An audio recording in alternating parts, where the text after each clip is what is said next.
आज के इस वीडियो में हम एक ऐसा सी प्रोग्राम बनाना सीखेंगे जो कि यूजर से किसी ट्रायंगल के तीनों साइड्स की लेंथ को एज अ इनपुट लेगा और आउटपुट में यूजर को बताएगा कि आपने जो लेंथ एंटर करी है किसी ट्रायंगल के साइड्स की, उन लेंथ से बनने वाला ट्रायंगल एक इक्विलेटरल ट्रायंगल होगा या आइसोसेलेस ट्रायंगल होगा या स्केलीन ट्रायंगल होगा। अब इक्विलेटरल ट्रायंगल वो ट्रायंगल होता है जिसकी सारी साइड्स आपस में बराबर होती हैं।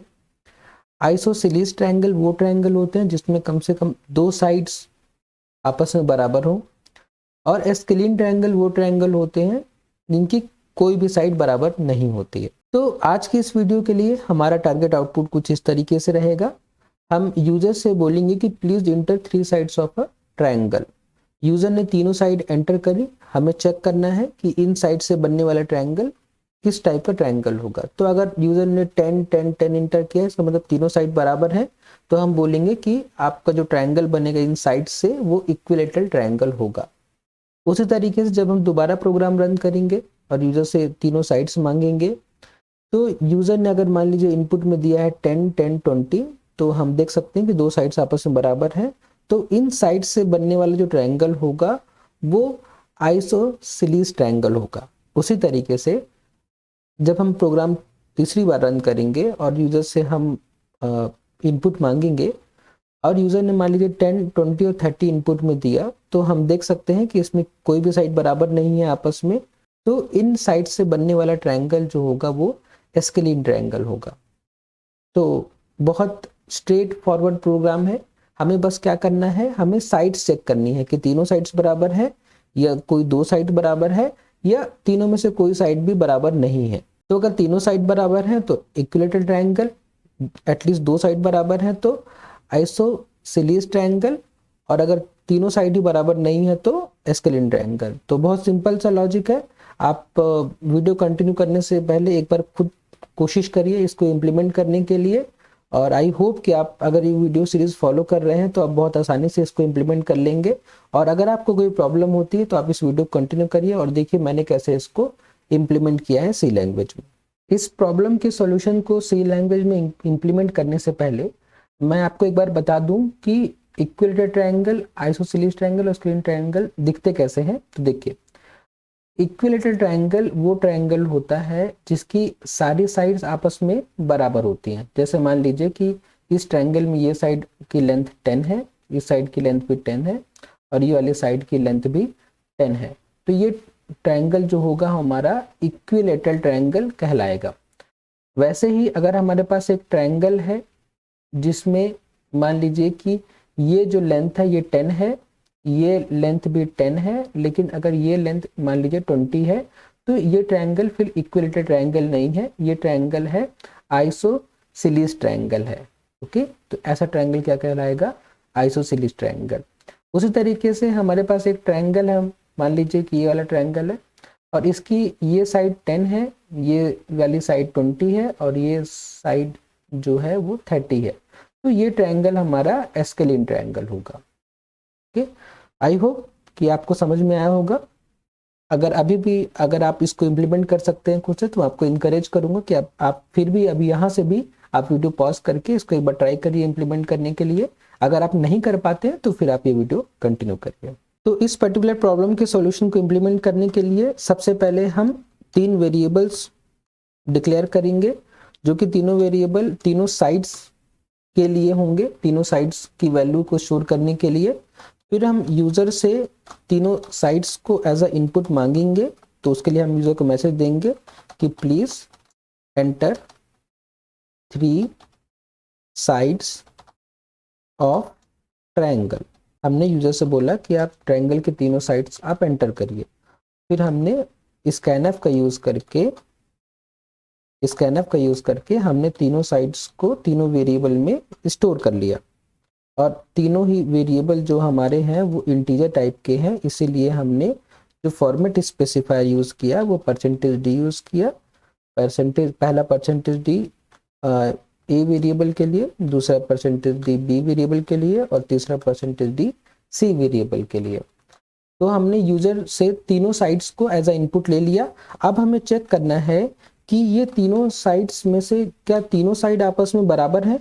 तो उसके लिए हम क्या लिखेंगे, हम लिखेंगे कि अगर a बराबर है b के, अगर a बराबर है b के और b बराबर है c के, तो इसका मतलब क्या होगा कि तीनों ही साइड आपस में बराबर है। क्योंकि अगर मान लीजिए कि a और b बराबर है और b और c आपस में बराबर, तो इसका मतलब ये होगा कि तीनों ही बराबर है। ये कंडीशन तभी सही होगी जब तीनों की वैल्यू सेम होगी।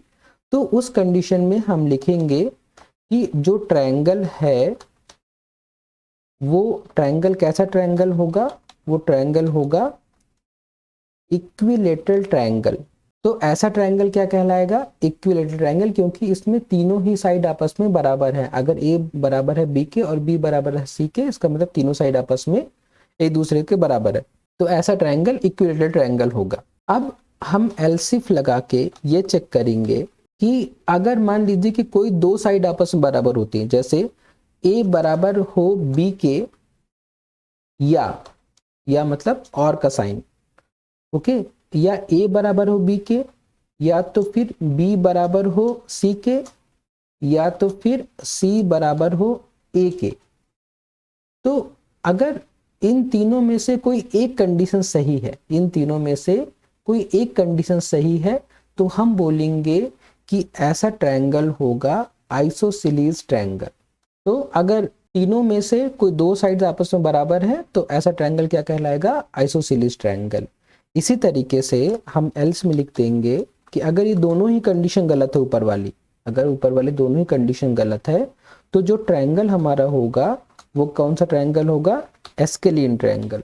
तो अगर तीनों ही साइड आपस में बराबर नहीं है तो एस्केलियन ट्रायंगल। तो इसीलिए हमने इस पर्टिकुलर सीक्वेंस में लिखा कि मान लीजिए कि अगर तीनों साइड बराबर हैं तो ये कंडीशन सही हो जाएगी और इक्विलेटरल ट्रायंगल प्रिंट होगा और ये इफ एल्स आपका खत्म हो जाएगा, कंट्रोल आपका इफ एल्स के बाहर आ जाएगा।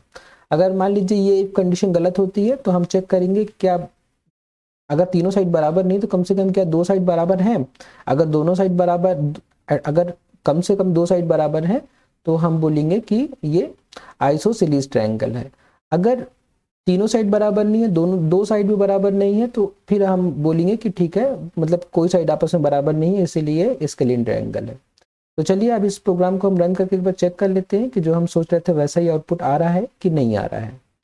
देखिए, please enter the three sides of triangle. तो मान लीजिए हमने 10 10 10 एंटर किया तो इक्विलेटरल ट्रायंगल एकदम सही है।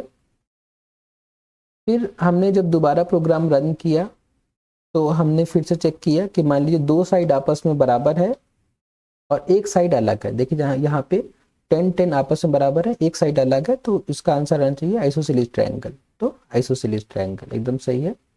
अगर अब मान लीजिए तीनों में से कोई भी साइड आपस में बराबर नहीं है तो वो ट्रायंगल होना चाहिए एस्केलियन ट्रायंगल। तो मान लीजिए हमने दिया 10 20 और 30, तो देखिए एस्केलियन ट्रायंगल कि कोई साइड आपस में बराबर नहीं है। तो आई होप कि ये सी प्रोग्राम आपको समझ में आया होगा। अगर आपको फिर भी कोई डाउट है तो आप प्लीज़ मुझे कमेंट बॉक्स में बताइए, मैं आपके डाउट को सॉल्व करने की पूरी कोशिश करूंगा। और अगर आपको ये वीडियो समझ में आया है तो आपके लिए प्रैक्टिस प्रॉब्लम है, इस प्रॉब्लम को आप एक बार खुद से इम्प्लीमेंट करने की कोशिश करिए। नेक्स्ट वीडियो में मैं आपको इसका सॉल्यूशन बताऊंगा। इस प्रॉब्लम में हमें करना क्या है कि इसमें हमें एक सी प्रोग्राम लिखना है जो कि यूजर से कोऑर्डिनेट पॉइंट्स को इनपुट में लेगा और वो coordinate point X Y coordinate system के होंगे। इसका मतलब हमें दो वैल्यूज लेनी है एक्स और वाई की, और हमें बताना है कि वो जो पॉइंट है जो यूजर ने दिया है वो कौन से कोऑर्डिनेट में लाई करते हैं। जैसे हमें पता है कि एक्स वाई कोऑर्डिनेट में 4 कोऑर्डिनेट होते हैं, 1 2 3 4, ये फर्स्ट सेकंड थर्ड फोर्थ। तो वो जो पॉइंट यूजर ने एंटर किया है एक्स वाई कोऑर्डिनेट में, तो वो पॉइंट कौन से कोऑर्डिनेट में लाई करता है।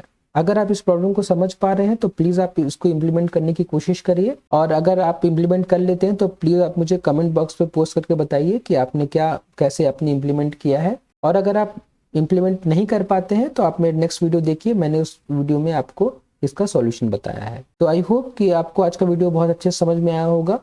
नेक्स्ट वीडियो में हम फिर मिलेंगे इस पर्टिकुलर प्रॉब्लम के सॉल्यूशन के साथ। तब तक के लिए थैंक्स फॉर वॉचिंग।